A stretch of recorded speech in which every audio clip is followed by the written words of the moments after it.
Y vamos ahora con las noticias de salud y para ello me acompaña mi compañera Mar Romero Sala. Mar, un buen día para usted. Buenos días, Ángela. Por supuesto que el tema que vamos a hablar el día de hoy es el más importante de la jornada, el terremoto de Turquía y de Siria. La Organización Mundial de la Salud ya se pronunció. ¿Qué dijo?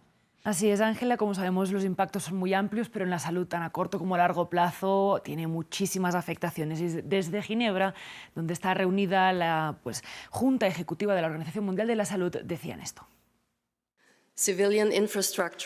La infraestructura civil y la infraestructura sanitaria está dañada en toda la región afectada, en Turquía y en el noroeste de Siria. Además, la destrucción masiva también ha dañado las vías de acceso en muchas zonas. La OMS reconoce la fuerte capacidad de respuesta de Turquía y considera que la región más necesitada es Siria a corto y mediano plazo.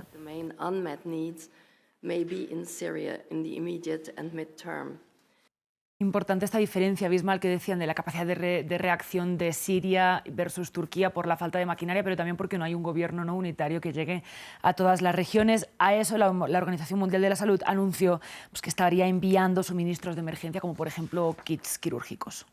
Bien, ahora hablemos de cómo es el impacto de un terremoto en la mortalidad de la zona donde sucede. Sí, además de las más de 5.000 víctimas ya mortales, ¿no? que siguen contando y siguen aumentando, hay varios estudios que explican que, por supuesto, hay una primera oleada inmediata de mortalidad debido a las heridas, a los traumas que suceden en el momento preciso del terremoto. Hay una segunda oleada que llega después de las primeras horas después del terremoto, por ejemplo, por los hematomas, hemorragias o laceraciones, fracturas que no logran sanarse y que no reciben atención médica. Y hablan de una tercera oleada, son los días posteriores que estas heridas o estos problemas, también faltas de medicaciones, pueden provocar fallos renales a raíz de infecciones, sepsis por las heridas, etcétera, ¿no? Hasta aquí, digamos, en la primera semana después de un terremoto como este, pero los impactos luego pueden ser todavía más a largo plazo. Elegimos poner un ejemplo, que es el ejemplo de las enfermedades cardiovasculares, las enfermedades del corazón. Hay un estudio publicado en The Lancet en 2012 que repasa cómo se desarrolló eso en terremotos anteriores y vemos, por ejemplo, que en 1994, en el terremoto de California, aumentaron los infartos en un 35% en las semanas siguientes. También sucedió lo mismo con los internamientos por arritmias, ¿no? Como por taquicardias, eso fue en China en 2008. Se duplicaron los accidentes de cerebros cardiovasculares en personas mayores en Japón. Es decir, eso se puede deber, por ejemplo, al estrés, al shock que aumente la tensión, pero también a la falta de medicación y a la falta de accesos de personas que necesitan, por ejemplo, tomar medicación para la tensión. Y por supuesto estos son temas que no son prioritarios a la hora de atender una emergencia como este terremoto que acabamos de ver. Ahora, otro tema que también queda normalmente desatendido es el de la salud mental, pero ahí está.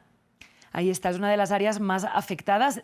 De hecho, saber que eso sucede nos podría ayudar a estar ya tomando medidas de cara a lo que puede venir en el futuro, sabiendo que hay estos impactos, ¿no? El primer impacto suele ser una cierta insensibilidad. De hecho, hablan, pero luego emergen esas sensaciones, dolores, que se pueden llegar a cronificar y a desarrollar problemas más largos, más a largo plazo. Hay un estudio estadounidense del Southwestern Medical Center que recoge también datos de varios desastres naturales, no solo terremotos en este caso, y habla de que un tercio de los supervivientes recibirán en los siguientes años un diagnóstico de algún problema de salud mental. La mayoría hablan de estrés postraumático, pero también depresión o también puede ser el desorden de consumo de alcohol. Suele suceder además en los terremotos un efecto conocido como el ojo del tifón, que es cuando más cerca están del epicentro, más afectaciones a la salud mental hay, y cuanto más lejos del epicentro hay, más se atenúa estas afectaciones, ¿no? Además, recordemos que el terremoto en Siria es dolor sobre dolor. Hubo muchos supervivientes que cuando escucharon el terremoto pensaron que los estaban bombardeando o que estaban demoliendo sus casas.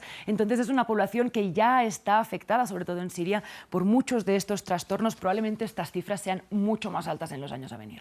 Bueno, usted estaba hablando de Siria, que es la parte más impredecible de toda esta emergencia. ¿Qué puede suceder con el brote de cólera que ya afectaba el país? Sí, los terremotos no suelen provocar epidemias, no suelen tener un impacto tan grande en las enfermedades infecciosas, pero sí pueden agudizar o acentuar brotes o problemas que ya existían y es lo que puede suceder con el brote de cólera. Según el último recuento, hablamos de más de 84.000 casos de cólera desde agosto de 2022 y alrededor de un centenar de muertes. Vemos que de hecho algunas de las regiones más afectadas son Idlib o Alepo, que también han sido una de las más golpeadas por el mismo terremoto, ¿no? Un desastre natural así puede ser de hecho un campo muy fértil para esta enfermedad. Recordemos que se contagia a través de beber agua contaminada y pues con la falta de agua potable, de higiene, ¿no? Eso puede hacer que todavía haya más casos, más contagios y también por la falta de estructura sanitaria que se ha visto dañada también por el mismo pues, terremoto. El cólera es algo relativamente fácil de tratar, ¿no? Con solo lavarse las manos, tener acceso a agua potable, se puede prevenir esta enfermedad, pero precisamente en un país y en una zona como Siria, además ahora afectada por el terremoto, eso puede ser un verdadero problema. Todo esto debido a las condiciones sanitarias. Mar, gracias a usted. Gracias, Ángela.